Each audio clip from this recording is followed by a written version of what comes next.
और दिन से इंतजार कर रहे थे कब केजरीवाल जी का आदमी आए और हम वोट लगाएं, और जाके वहां अब वोट मिलने लगा, वहां पे चुनाव जीतने लगे आम आदमी पार्टी के लोग।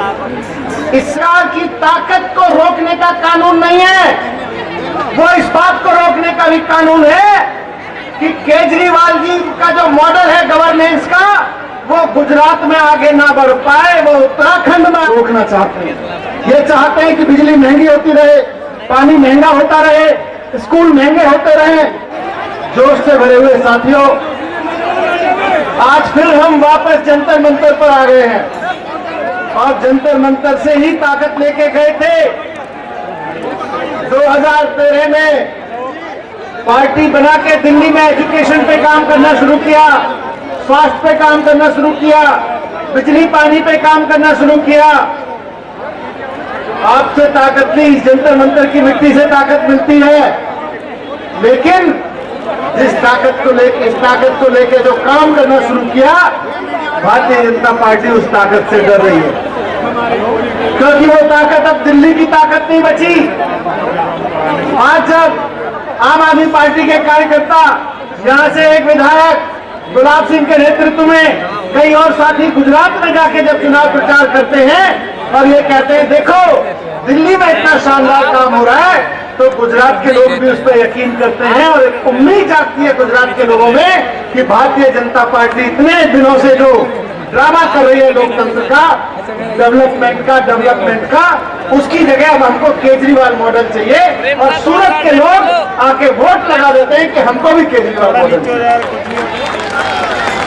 आज इस कानून के खिलाफ हम इकट्ठा हुए हैं, वो कानून केवल दिल्ली सरकार की ताकत को रोकने का कानून नहीं है, वो इस बात को रोकने का भी कानून है कि केजरीवाल जी का जो मॉडल है गवर्नेंस का, वो गुजरात में आगे ना बढ़ पाए, वो उत्तराखंड में आगे ना बढ़ पाए, वो पंजाब में आगे ना बढ़ पाए, वो उत्तर प्रदेश में आगे ना बढ़ पाए। ये कानून इसलिए नहीं बना रहे कि अरविंद केजरीवाल जी के खिलाफ उनकी ताकत कम करनी है, हमारी मंत्रियों की ताकत कम करनी है। एक कानून इसलिए बना रहे हैं कि आप जो ये बढ़ते चले जा रहे हो, हिमाचल प्रदेश के एक छोटे से गांव में रत्नेश भाई पहुंचे तो वहां पे आम आदमी पार्टी की टोपी लगाए कार्यकर्ता पहले से खड़ा था, बोले जी हम तो बहुत दिन से इंतजार कर रहे थे कब केजरीवाल जी का आदमी आए और हम वोट लगाएं, और जाके वहां अब वोट मिलने लगा, वहां पे चुनाव जीतने लगे आम आदमी पार्टी के लोग। इससे घबरा रहे हैं। ये कानून से दिल्ली की ताकत को रोकने का कानून नहीं है, ये आम आदमी की ताकत को और पूरे देश में आम आदमी के विश्वास को जो केजरीवाल जी के गवर्नेंस मॉडल में उनका बढ़ रहा है, केजरीवाल जी की राजनीति में उनका बढ़ रहा है, इसको रोकने का कानून है। पिछले दिनों आपने देखा होगा, आप सबसे बात करके, आप सबसे प्यार आशीर्वाद लेके माननीय मुख्यमंत्री जी के मार्गदर्शन में दिल्ली विधानसभा में ऐतिहासिक देशभक्ति बजट पास हुआ कि नहीं?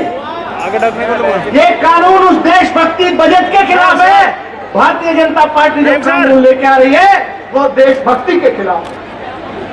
ये कानून नहीं चाहता, भारतीय जनता पार्टी नहीं चाहती कि दिल्ली में 2047 में केजरीवाल जी इस तरह से काम करते रहे कि 2047 में ओलंपिक खेल करा लिए जाए दिल्ली में। ये नहीं चाहते कि 2047 में, अभी बजट में मैंने कहा कि सपना देखो 2047 में, हम तो पता नहीं होंगे कि नहीं होंगे, हम तो जिंदा भी होंगे कि क्या होंगे पता नहीं, लेकिन आज जो बच्चा पैदा हो रहा है वो 25 साल बाद नौजवान बन के देश में खड़ा होगा, दिल्ली में खड़ा होगा। हमने कहा सपना देखो और उस पर काम करना शुरू करते हैं कि आज जो बच्चा 1 साल का, 2 साल का, 3 साल का है, 25 साल बाद वो नौजवान बन के खड़ा हो, दिल्ली की युवा शक्ति बन के खड़ा हो, तो उसकी इनकम सिंगापुर के में बैठे हुए उसके नौजवान की इनकम के बराबर होनी चाहिए। ये भारतीय जनता पार्टी नहीं चाहती है कि आज से 25 साल बाद भी सिंगापुर जैसी इनकम हमारे नौजवानों की हो। ये इसके खिलाफ कानून लेके आए, ये लोग कानून लेके आए हैं। ये नहीं चाहते हैं कि हमारे बच्चे पढ़े आगे, ये नहीं चाहते हैं कि हमारे अस्पताल ठीक से काम करें।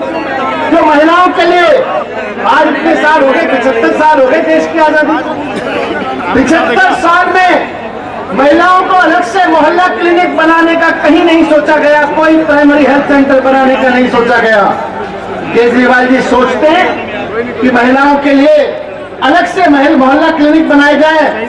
ये जो कानून ला रहे हैं ये महिला मोहल्ला क्लिनिक को रुकवाने का कानून है, क्योंकि इनको पता है कि केजरीवाल जी जो कहते हैं वो करके दिखाते हैं। अगर केजरीवाल जी ने कहा है कि महिलाओं के लिए 100 अलग से क्लिनिक बनेंगे तो ये करके दिखाएंगे। इन्होंने कहा है कि 2047 में ओलंपिक दिल्ली में होंगे तो ये करके दिखाएंगे।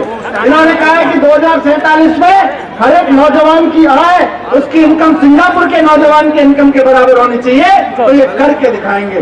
ये कानून भारतीय जनता पार्टी इसलिए लाई है केजरीवाल जी फैसला लेते रहे, इनके मंत्री फैसला लेते रहे, तो निश्चित रूप से चीजें आगे बढ़ जाएंगी। इसको रोकना है, इसको ये रोकना चाहते हैं। ये नहीं चाहते कि हमारे बच्चे आगे पढ़े, ये नहीं चाहते कि हमारे यहाँ नौजवानों को रोजगार मिले, क्योंकि बच्चे अगर पढ़ गए और नौजवानों को रोजगार मिल गया तो इनके घनचक्कर बनाने के चक्कर में कोई नहीं आएगा। बीजेपी नहीं चाहती है कि हमारे बच्चे पढ़ें, बीजेपी नहीं चाहती है कि हम अपने अस्पताल ऐसे करें कि वहां पे हर आदमी का इलाज हो सके। बीजेपी नहीं चाहती है, आपको पता है कितनी महंगी बिजली है पूरे राज्यों में। जहां जहां भी भारतीय जनता पार्टी की सरकार है, हर एक राज्य में दिल्ली से कम 5-5, 6-6 गुना महंगी बिजली है, कम से कम 5-5, 6-6 गुना। बीजेपी इस बात से दुखी है क्योंकि अब उत्तर प्रदेश की जनता पूछने लगी है, गुजरात की जनता पूछने लगी है कि भाई केजरीवाल जी अगर दिल्ली में बिजली के बिल 0 कर सकते हैं और दिल्ली की 80% जनता को बिजली 0 बिल पे मिल सकती है, तो गुजरात में क्यों नहीं मिल सकती, उत्तर प्रदेश में क्यों नहीं मिल सकती, उत्तराखंड में क्यों नहीं मिल सकती, जहां जहां बीजेपी की सरकार है वहां वहां क्यों नहीं मिल सकती। और इसी बात को पूछते हुए आज गुजरात में भी बटन दब रहा है झाड़ू पे, उत्तर प्रदेश में भी दबेगा, उत्तराखंड में भी दबेगा, पंजाब में भी दबेगा, हिमाचल में भी दबा, बेंगलोर में भी दब रहा है, जहां भी आप जा रहे हो वहां पे दब रहा है। ये इसको रोकना चाहते हैं। ये चाहते हैं कि बिजली महंगी होती रहे, पानी महंगा होता रहे, स्कूल महंगे होते रहे, अस्पताल महंगे होते रहे, और आम आदमी इनके सामने भीख मांगने के लिए खड़ा रहे कि मैं अपने बच्चों को पढ़ाऊं कैसे, मैं इलाज कैसे कराऊं, मैं रोजगार कैसे लूं। इसलिए ये बिल्कुल नहीं चाहते हैं साथियों कि किसी भी कीमत पर दिल्ली सरकार आगे काम करे। इसको ये मत देखिए, कई लोग इसको करने की कोशिश कर रहे हैं कि किसी तरह से इसको बस केजरीवाल जी की लड़ाई बना दिया जाए।